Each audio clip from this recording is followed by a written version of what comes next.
nhẹ nhàng lắm. Cho chị sao cái khăn cho chụp rõ. Con làm để chỉ cho má nè. Đẹp quá vậy.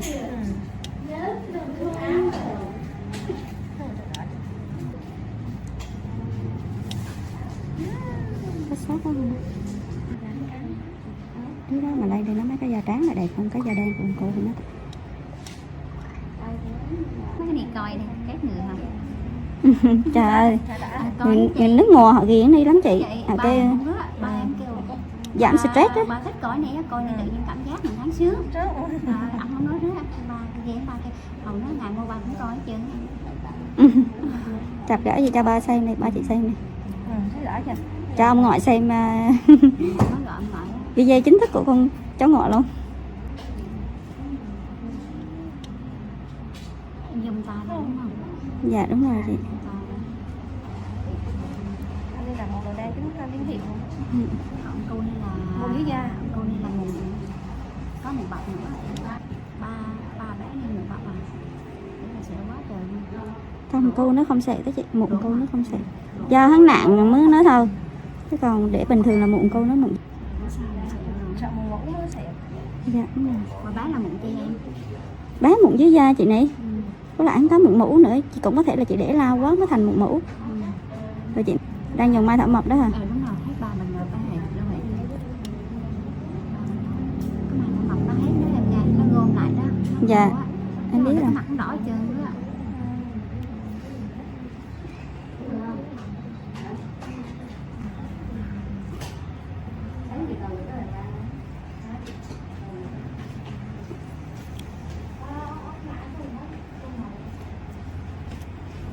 Lại cua kèm kìa.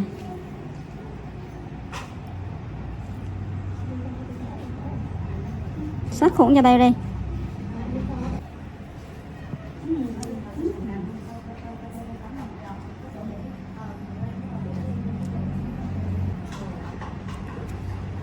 Thầy Phi. Dạ.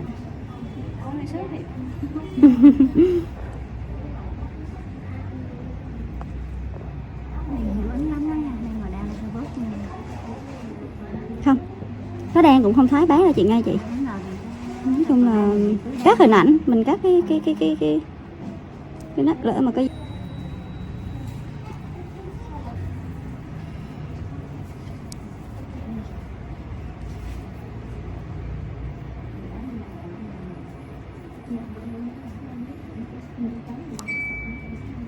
sáng thì mình làm cái gì? chị hả hay bán này? Thì dưỡng tay mà chị, vì chị không có chi để điều trị hết. Dạ. Chị chỉ có dùng mỹ phẩm cho sáng da ra thôi. Dạ, như còn cái chị là em mời.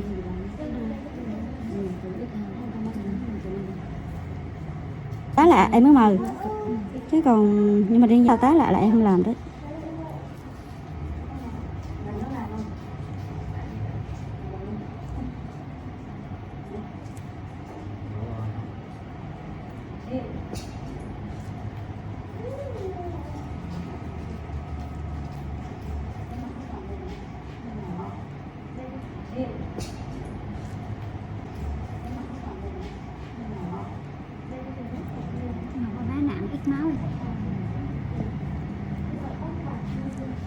Cái mụn bào kia em nặng mới bị máu, chứ còn mấy cái mụn này em tạo miệng nhỏ lắm để em nói ra. Chứ rạch một cái thiệt bự cơ. Không. Chị dùng cái thuốc kháng đau rất là mỏng, hạn chế dùng xong đồ vì xong sẽ mỏng da quá, ý nóm da đó. Vì da đang mỏng rồi. Do khỏe thì làm được chứ còn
Được rồi.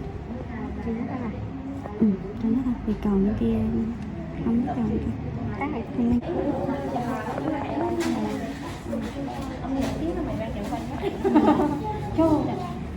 biết không, hồi đó mà xuống mà Nhung là cả nhà người luôn ở Huế ở đâu cũng vô. Nhưng mà giờ có ông chồng chạy xe ôm á, mà còn nó mới là sáng trên đà, rồi ra đến là bà chậu vỏ trên đà là một bao vỏ to, bao trời to. Dạ thì chắc là nghĩ là sáng sinh rồi đấy, rồi bà chậu vô trên đà.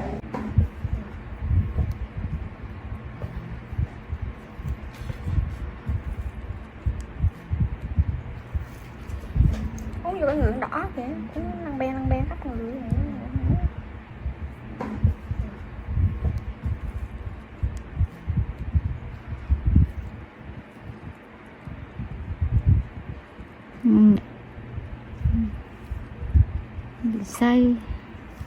Xây chặt bẹt là hồi Mỹ Nu nhậu ngày 1 đi phá mồi thôi. Hồi xưa sinh viên cũng đâu có keo màu nhiều, hồi xưa ăn viên mà.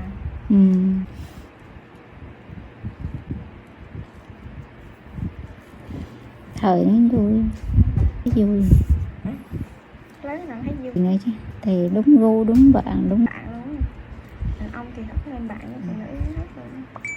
nào ra xí Nữ tới ganh nhau đó mọi người. so Nhiều con tội là không chi, nhiều con soi vậy. nhiều con vui gì.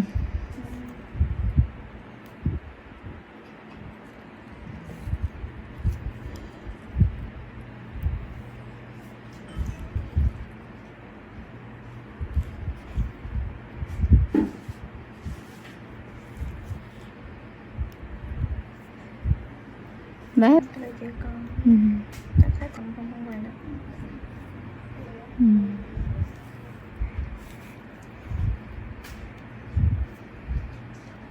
Em sợ cái đợt như là nó nhanh vậy.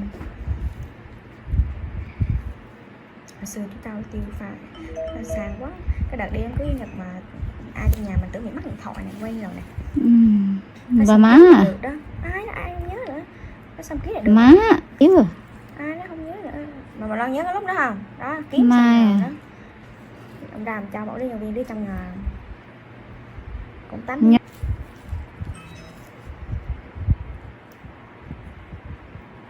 Sổ không có đồng mô là bung lụa hết mà. Tùy mỗi người mỗi tính. Mùa về đưa thì vẫn trời mà. Ăn ở ngoài nữa nè. Ăn từ chén xuống dưới mà. Chờ hết cửa ăn rồi dịch này ăn gì nào. Chỗ trống xe luôn rồi mà lo. Ăn gì được nữa. Ghê đó luôn à. Bữa nay nó cháu nghỉ hưu ở nhà với vay nghỉ dịch ở nhà được 3 triệu tháng, nó cười sợ 3 triệu tháng đỡ hơn là không có đồng mô, có đồng vui.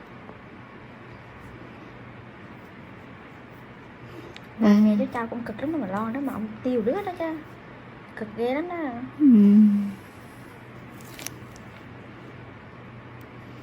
Đấy đâu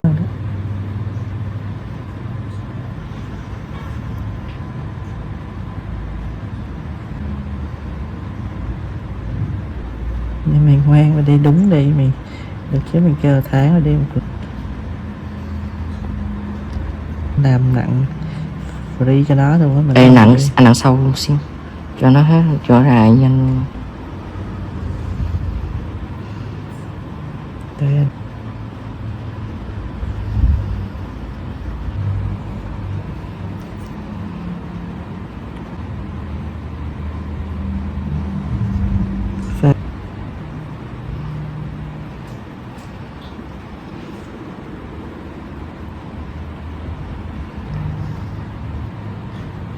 Cái gì nó hơi cái gì Sao mà hơi mày nhá.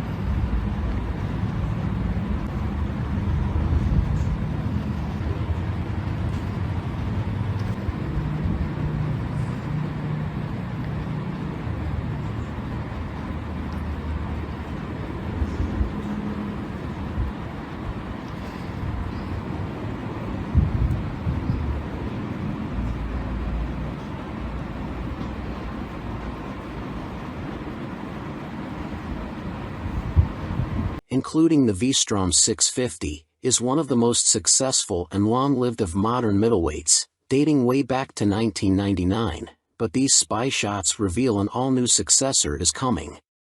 Spotted undergoing testing in mainland Europe, the shots reveal two models, a naked, SV-type roadster and V-Strom adventure bike, both using the same all-new engine platform.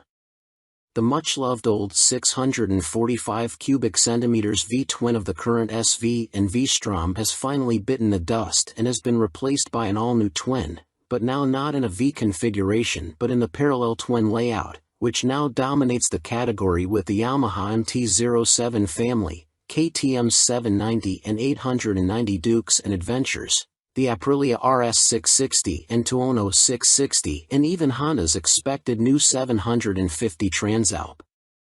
Exact capacity of the new engine is not yet known, although 800 cubic centimeters seems most likely. It'll also be fuel-injected and ECU controlled and is expected to offer riding modes plus other electronic aids.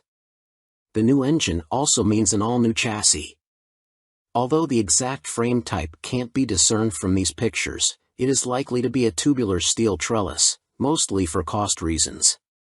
A matching tubular steel rear subframe can be seen. The monoshock-operated swing arm is in cast aluminium while both models have beefy inverted forks and multifunction LCD, not TFT, digital displays. But that is where the similarities between the two end. The SV replacement has 17 inches cast alloy wheels, twin Nissan radial brakes, a stubby, underslung exhaust and all-new bodywork with styling, particularly at the front with a new headlamp cowling housing two stacked LEDs, clearly inspired by Suzuki's recent GSX-S 1000. The Adventure V-Strom version has 19/17-inch off-road style wire wheels, more basic brakes, a higher exhaust, for off-road clearance, bashplate and bodywork and styling influenced by the current model, albeit also with the new stacked headlights. Although disguised, the two bikes look largely finished, suggesting they will be unveiled at the EICMA show in November as 2023 models. Suzuki's new parallel twin models in detail. Parallel lives, outgoes the old, much-loved, 645 cubic centimeters V-twin, and comes an all-new, more conventional parallel twin, similar to that of the MT-07 and other rivals. Sassy chassis. The new frame is likely to be tubular steel trellis, while suspension and brakes comprise beefy USDs and a mix of radial and conventional Nissans. GSX-S styling. SV Roadster replacement may get the GSX-S name. It's no longer a V-twin and has styling clearly derived from the GSX-S 1000. It's stacked. Both models have twin, stacked LED headlights which also debuted on the GSX-S 1000 and are a Suzuki signature. Phil West. By Phil West. You may also like Moto Guzzi V100 Mandello, 2023 on Review. Author Michael Neves. Published October 24, 2022. Updated November 3, 2022. Moto Guzzi's new V100 is no thrown-together parts-bin special. New from the ground up, it's beautifully crafted with design cues from Guzzi's glittering history. Slits in its side panels mimic their 1976 Sierra Leonean Leon's Mans 850 and the top fairing tips a hat to the 81 Le Mans 853. It's evocative stuff, right down to the V100 Mandello's name that pays tribute to at home and a celebration of Guzzi's 100th birthday in 2021. But it's anything but a misty-eyed, two-wheeled reminisce. It's thoroughly modern with a tasteful color dash and lean-sensitive rider aids. Go for the 15,750-pound S model and you get extra goodies like semi-active Olean's Smart EC 2.0 semi-active suspension and an up/down quickshifter, too. In terms of elegance and detailing, the Guzzi puts its sports touring rivals in the shade, but what is the competition? The Kawasaki Ninja 1000 SX, Suzuki GSX-S 1000 GT, and BMW R1250 RS are obvious rivals, but in the flesh, It looks like a lowrider Yamaha Tracer 9, or Honda Northern Territory 1100. The Moto Guzzi's upright riding position even has shades of Aprilia 210 V4 about it, which is no surprise as they're both developed by Piaggio at their Noali factory near Venice. Technically the Mandello is a different beast to any previous Guzzi. Not only is it fitted with electronics that wouldn't look out of place on a superbike and a new engine, it's also the first production bike to have adaptive aerodynamics, although their effect is minimal. Flappy wings aside, Moto Guzzi has created a tasteful sports tourer that's neither bland nor shouty and offers the perfect mix of comfort, sportiness, tech and character. It's pricey, but the V100 Mandello is well made with great attention to detail and feels like a machine that's come from the heart rather than just a model produced to fill a gap in a model range. It's like nothing else around, which is all part of its appeal, and you never get the sense, either by riding or looking at it, that any corners were cut during its journey from design sketch to showroom floor. Ride quality and brakes. Next up, engine. 4 out of 5. April 5th. Although the Mandello might look chunky in pictures with its bold styling, larger-than-life powertrain and chunky exhausts, it sits surprising low. Shorter riders will feel immediately confident being able to get feet flat on the floor, and if the standard 815mm seat height is still too lofty, there's a low accessory seat available. The riding position itself is nigh on perfect. Pegs are sporty without cramping knees. Even for 6-footers like me, a higher accessory seat is available for even more legroom, and its tall bars are placed naturally towards the rider so there's no awkward stretch or excess pressure on your wrists. The seat is comfy and scalloped at the rear to hold you in under acceleration. The screen offers decent wind protection, and with its injection system inside the V of the engine, now that the cylinder heads have been turned round 90 degrees, there's lots more knee room. Ride quality on this semi-active Olanes-clad S model is as plush or sporty as you want it to be, depending on the riding mode you choose, and there's a handy remote rear preload adjuster to twiddle for carrying heavy loads. With its shorter engine, the Mandello is sportier and more agile than previous Guzzis, and thanks to its long swing arm and low pivot point, there's little up/down shaft drive pitching on and off the throttle. Yes, you can feel the back end rise and fall when you ride aggressively, but like the engine's rocking, it's a slight movement and a sensation that quickly melts into the background. But what feeling you lose with a chain you gain with the clean, maintenance-free convenience of that shaft, which is especially useful on a big tour. Tipping the scales at just 136 kilograms, CCM's new Heritage 71T is incredibly light. Pull it off its suicide side stand and it feels more like one of those fat-tired electric bikes between your legs than a motorcycle. That's until you thumb the starter and its snarling 600 cubic centimeters motor barks into life. It's a two-wheel riot of carbon fiber and billet aluminium, but the Heritage 71T is also the first production bike to be built using a titanium frame and swing arm. It's why it's so light, and costs a whopping £29,995. CCM have been innovating with chassis tech since they were formed in 1971, by the man who was the C in CCM, Clues Competition Motorcycles off-road aficionado, Alan Clues. The Bolton factory produced the world's first aluminium trials bike, first aluminium bonded chassis, and former 500 cubic centimeters GP star, Neil Mackenzie, won British championships on their Armstrong Badge 350. Based on their popular handmade Spitfire and built to celebrate the firm's 50th anniversary, but delayed by COVID for a year, only 71 Heritage 71T models will be produced. Its minimalist design might look sparse, but the detailing, fit and finish are MotoGP levels of special. A sub-10 Grand Cafe racer from any of the mainstream manufacturers would be just as enjoyable to ride, so if you haven't got a spare 30 grand knocking around, don't worry, you're not missing out. But the CCM will be worth it to the person with deep pockets and an appreciation of the engineering poured into it. It's a work of art you could stare at all day and never get bored, but it also works beautifully as a motorcycle with a lightness and purity to it that's a world away from anything mass-produced. It takes a CCM engineer a week to handcraft the Heritage's aerospace grade 3L/2.5 VCW5R titanium chassis and apply its brushed satin finish. It's 6 kilograms lighter than the Spitfire's 4139 chromoly steel chassis. Not only is the 71T a featherweight piece of art that draws a crowd every time we stop during our test, it changes the handling dynamics. The chassis isn't as stiff as a steel-framed Spitfire's, thanks to the exotic material's more spring-like properties. But the CCM is still pure, direct, and there's none of the mush you feel riding a built-down-to-a-production bike with heavy components, sound deadening and vibe protection.